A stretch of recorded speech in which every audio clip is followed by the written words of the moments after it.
Eli Manning stays on his feet. It is caught by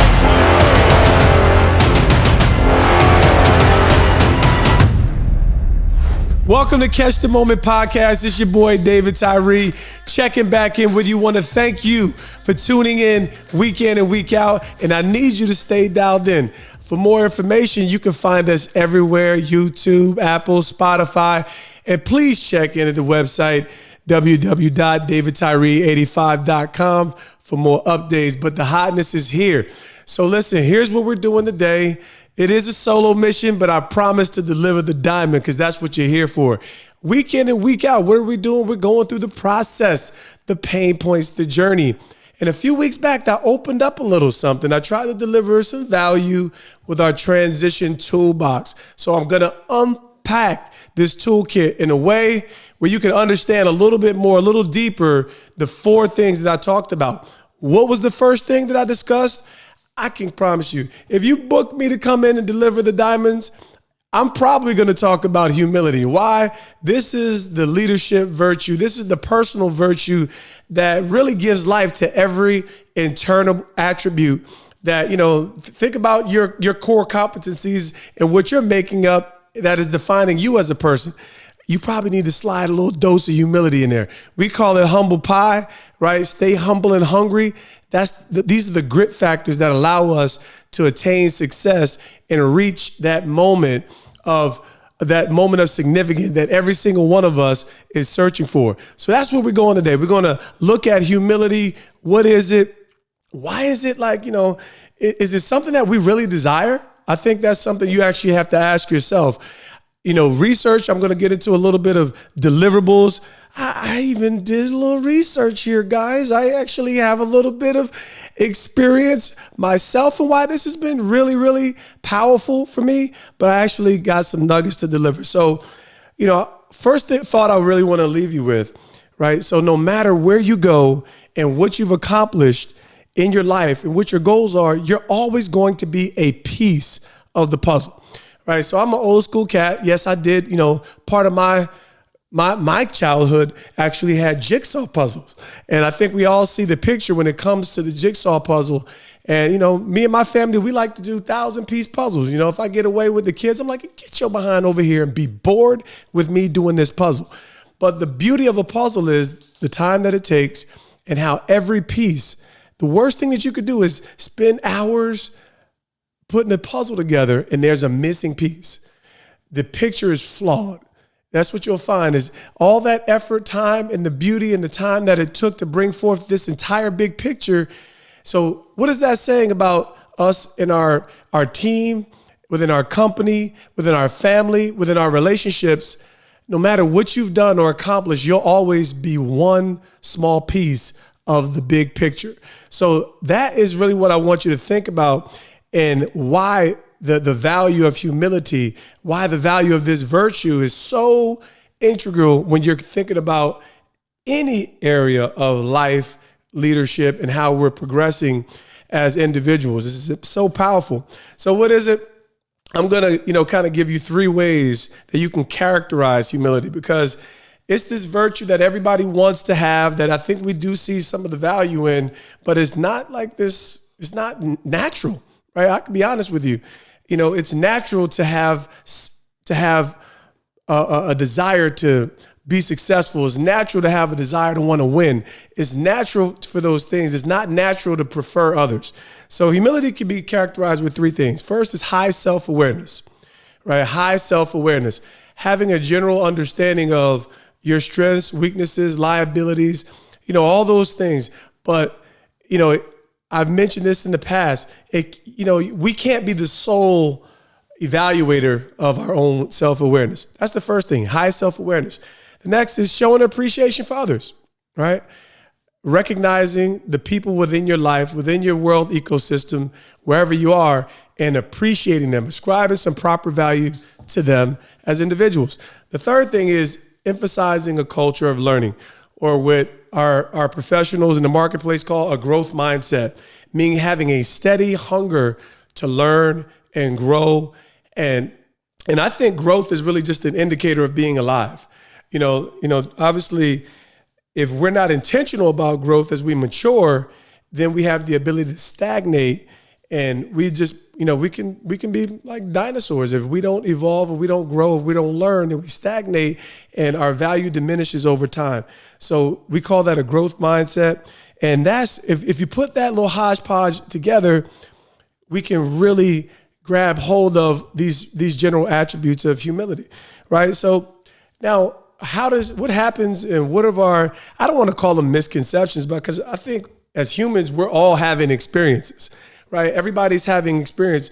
So ideas around humility that I think might be either incomplete, or I would even say false ideas about what humility is or what humility is not, is allowing other people to rule over you, right? Not being, the perceptions around taking a posture of humility is that, we give people the space to maybe take advantage of us. And that's not really what humility is. I think we can be confident. We can have some measure of true value. Or that leads me to my next point about what humility is not. It's not devaluing yourself in any particular way, especially for the acceptance or the approval of others. That's not a form of humility. Humility is not downplaying your past accomplishments, right? So I say there's nothing, there's nothing humble about lying. If you were the state champion and you were the number one player in your class, if you are the best at what you do, it's okay to say I'm the best at what I do, right? That's not arrogant by saying I'm the best. It's a belief, and all beliefs should be able to be verified in some way, right? Whether it's, there should be something that you should be able to stand some research, you should be able to stand the test. And I think that's having a measure of confidence and authenticity and still maintaining the opportunity to be humble, right? So I'm just kind of shaping some of the ideas about what humility is, why it's so important, because I'm gonna tell you what, there's something in our daily human experience that fights against it.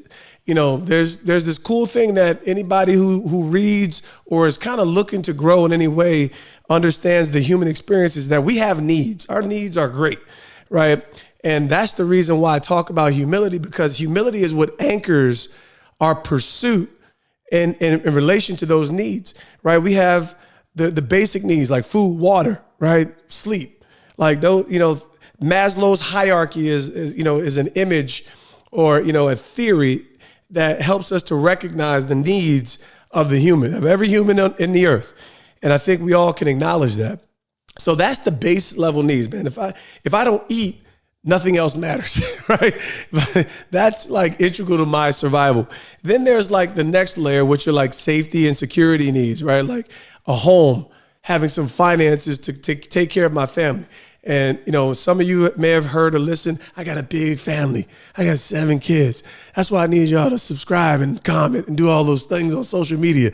But no, seriously, like we have these basic needs that move into security and safety, right? Then we have our social needs, right? Right above that is our social needs. Our social needs are immense, like they're enormous, right? Having a sense of belonging and acceptance in our human experience.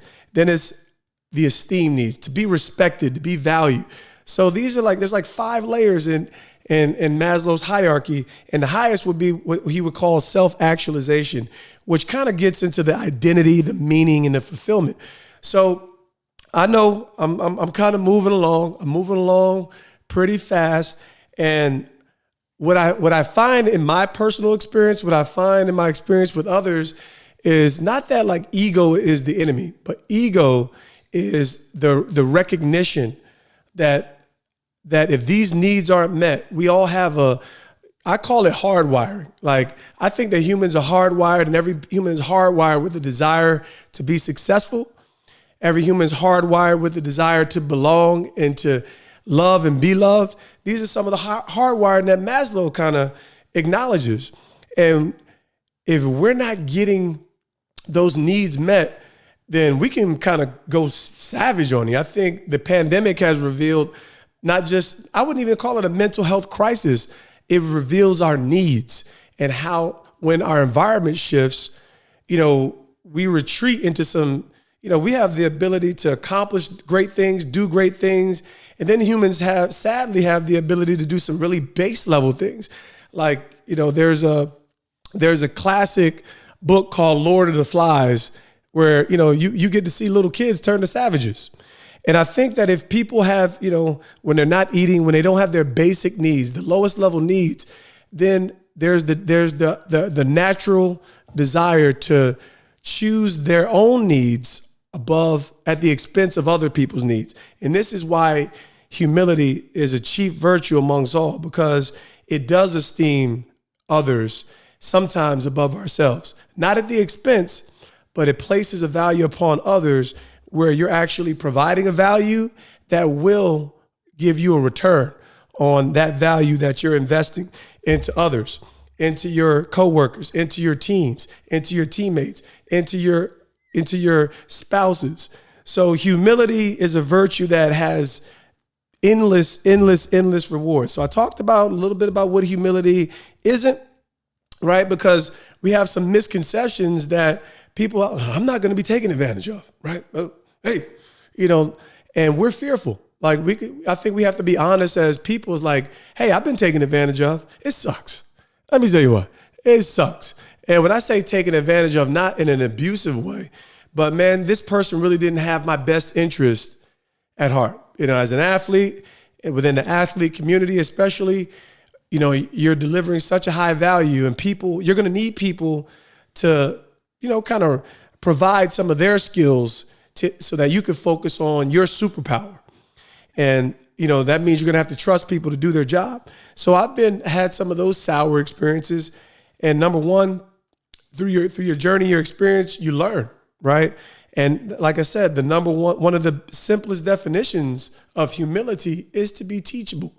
So that growth and the experience that we get through these relationships, through working with our peers, through working with our teammates, through our social network, that's how we actually forge the fire and come to the proper conclusions, right? So I talked about a little bit, and now I'm gonna get into some practical ways, some ways that you could actually practice humility.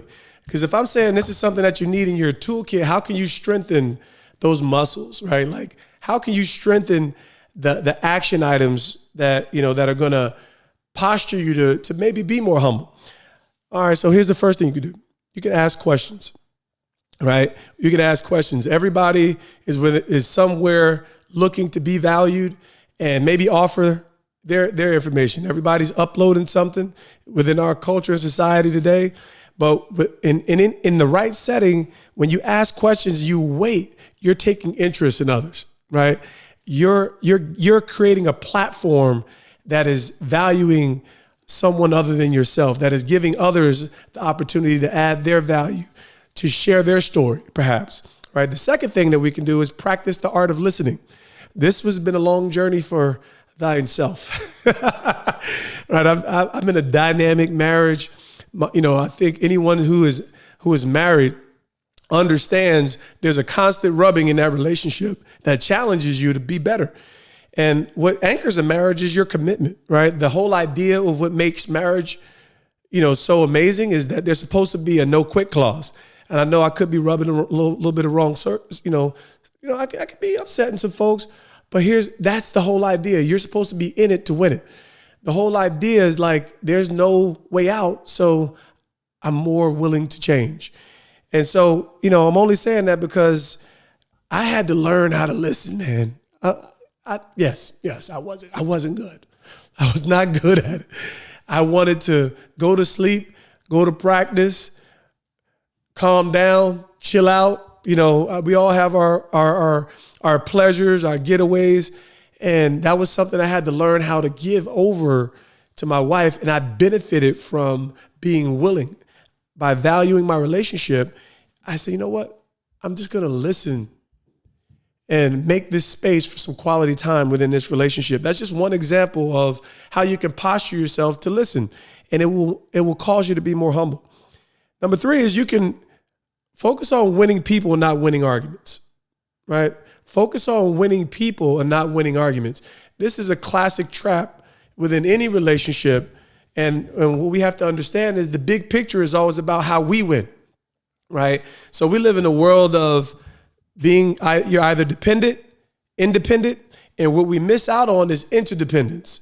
The real sweet sauce is how we work together to accomplish things that we could not do apart from oneself. So focus on winning people and not winning debates or arguments, and you'll practice that muscle of humility. How about you share some of your challenges and some of your mistakes along the way, right? This works in a work setting, within a teammate. It's taking some ownership for your imperfections. Number one, this is, the name of my company, my life and brand is weaved through truth, transparency, and transformation. That's who I am. So transparency is allowing myself to be seen. I can present myself in all of my ugly in a way where I think sometimes people can connect with that. So that's another way that we can win and grow those muscles of humility. Next, how about you ask for help, right? Just ask for help. Like in any particular area and environment, this has so much value. If you're struggling with your thoughts, if you're struggling with your mental health, if you're struggling with something physically, if you're struggling with your fitness, you can appeal to someone and say, hey, man, I really need help with this. If it's a project at work, you can appeal to your coworker. You're in charge of that project. You're in charge of getting it done. You can say, man, I think I got a good direction of where I want to go, but I could really use your insight. Asking for help is one of the most amazing forms of humility, right? And you don't lose anything when you do it either, and sometimes we're afraid to be perceived a particular way, like that idea that maybe somebody might think I'm incompetent. No, the strength is in knowing that I do have weaknesses and that I can entrust those weaknesses to someone who is a peer, an advocate, an ally in some way that can enhance me and we can do great things together. Last thing I'll share is commit to an action item that serves other people. What am I saying? How about you practice remembering someone's name? Write a handwritten note. There's an extra, there's something that we can do that will posture us to serve the individual along the way. So, I'm not just sharing with you about humility. I want to position you to do some things that's actually going to make you more humble. I love this. Within my faith, God tells us to humble ourselves. This is only for somebody who believes in Christ and believes in God, but he tells me to humble myself. So there's something that I can do to actually make myself more humble versus, expecting humility to pop out of nowhere. So I think there's some things that you can do. The next thing I really want to do is share with you, this is not my own information, but this is something I've found to be really valuable that I want to share with you guys because life is happening, right? And in order for you to adopt the prospect and practice humility, what's the benefit, right? What's the benefit of giving other people so much more value when I only have so much, I have so many goals, I have so much desire to accomplish it. And if they're not adding value to me, then why should I give it to them, right? That's the kind of way we propose a lot of our interactions. And that's why we stay in the transactional lane and not in the transformational lane, right? We need to get in that transformational lane. So there's a person named Apelin Kessenberg, is a psychologist, and she talked about the 8 benefits, right? And listen, let me tell you what, I believe in these things because I've experienced most of them, and they're simple, right? These are some simple takeaways. Her takeaway was from the 8 benefits that humility can offer us. Humility soothes the soul. It was, this is all research based, and it basically said humble people are more, they're better equipped to deal with the anxiety, even in relation to morbidity, death. Like, whoa, I know that's not what you came to catch the moment, but you came to catch the moment for these nuggets. That's what you came here for. And listen, I'm not focused on morbidity, but how about anxiety is a real thing? Anxiety about certain situations.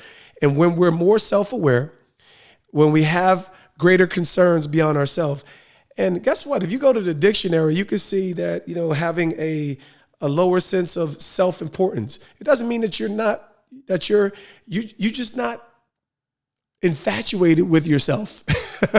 right? So having that mind equips you to better deal with anxiety, even in issues that affect the soul, things like morbidity. The second thing that she said was humility leads to a excellence in leadership, right? Because humble people tend to be a little bit more likable. So I'll give you an example.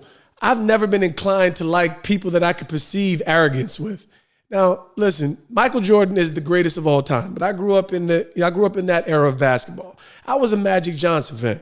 You know why? He just came off, like Mike came off, a little gum chewing, a little bow leg walk, and now guess what? I admire so many things about Michael Jordan, but he had this arrogance about him that I could perceive. I'm like, oh, listen, I'm down with Magic. He played 3 positions in one game.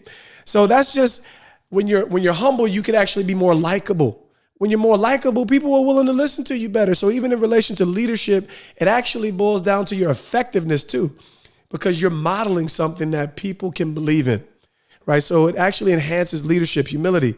Higher self-control. One of the benefits of humility is higher self-control. Why?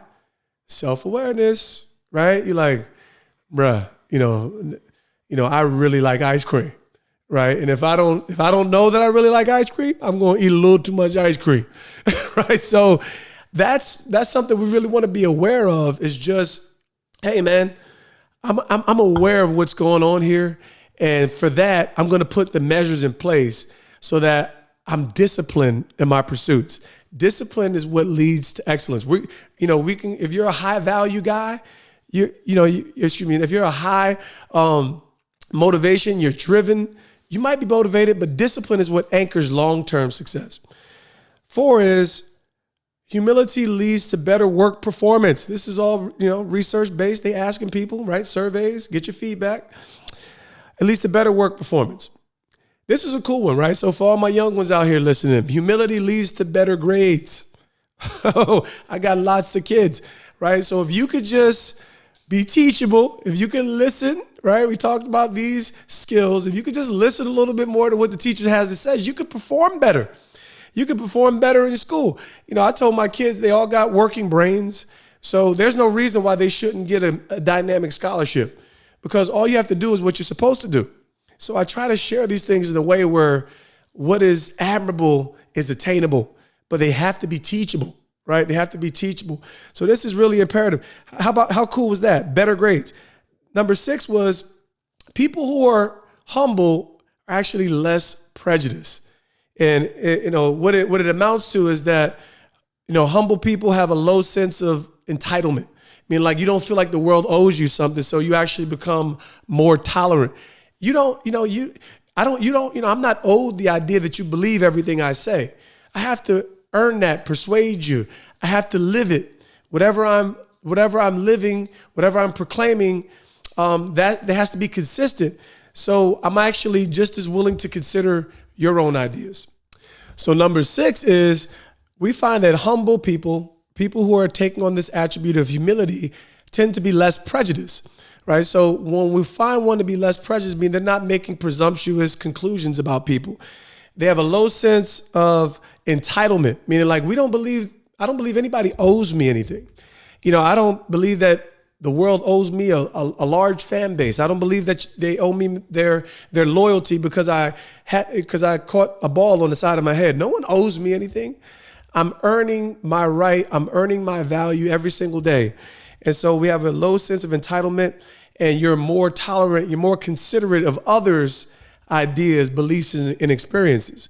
So that's some research-based benefit to humility. Number 7 is that humble people are actually more helpful, which actually makes sense, meaning your consideration, your valuing, your esteeming of others, and the deflated ego, right? Because ego isn't evil, right? Ego is really the assessment of your own importance. You just don't want to overvalue yourself.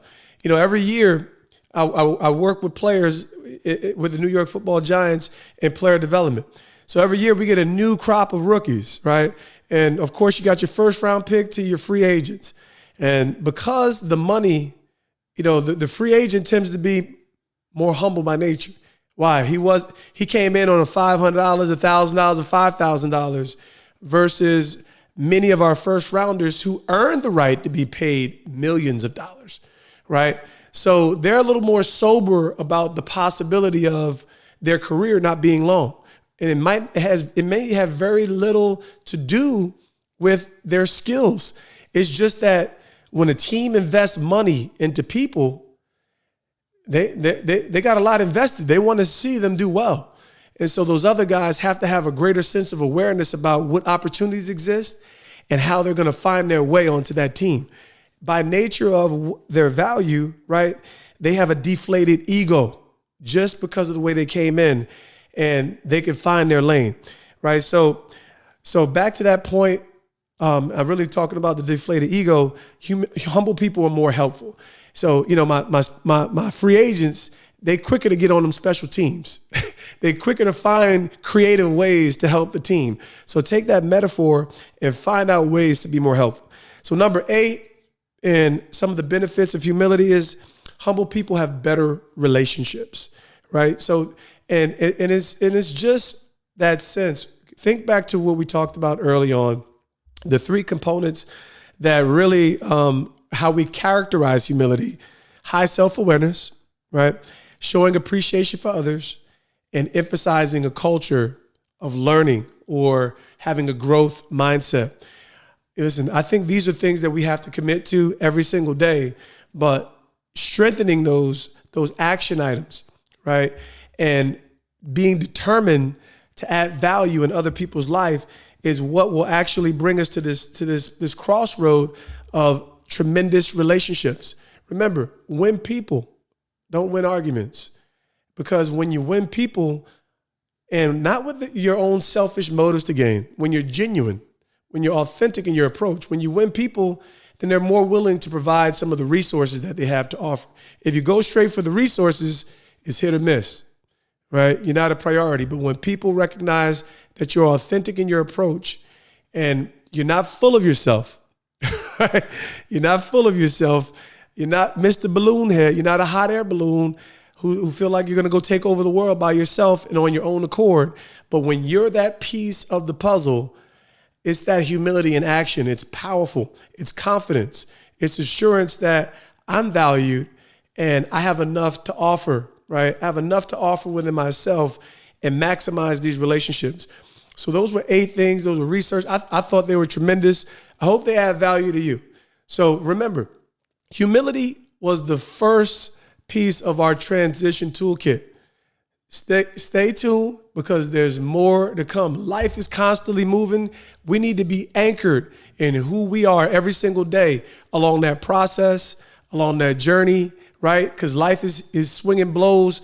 Mike Tyson's still out there. He got them hands still, and you don't want to get mollywopped with a blow from life. So I'm just being honest. Humility will serve us well as we're navigating our lives, as we're navigating transitions. And I certainly want you to be equipped so that you can catch your moment. And so this is what's really important. This is how you're going to catch the moment, by recognizing the value within those people, how to exercise humility in a way where it's serving you. So that's what we talked about. Today we talked about humility. Next time I catch up on the solo, we'll talk about being adaptable. Then we'll talk about being pliable. And lastly, we'll talk about curiosity. So that was the transition toolkit. Today is all about humility. Lock in, put them action items to work, and listen, recognize the benefits and receive every single one of them. Stay humble, but also stay hungry in that pathway to greatness. Listen, that's your boy, David Tyree. I need y'all to make sure you share this good news. Make sure you share this words. David Tyree 85. Lock in with us because we are on a pathway to get great done. Thank you for tuning in to Catch the Moment podcast.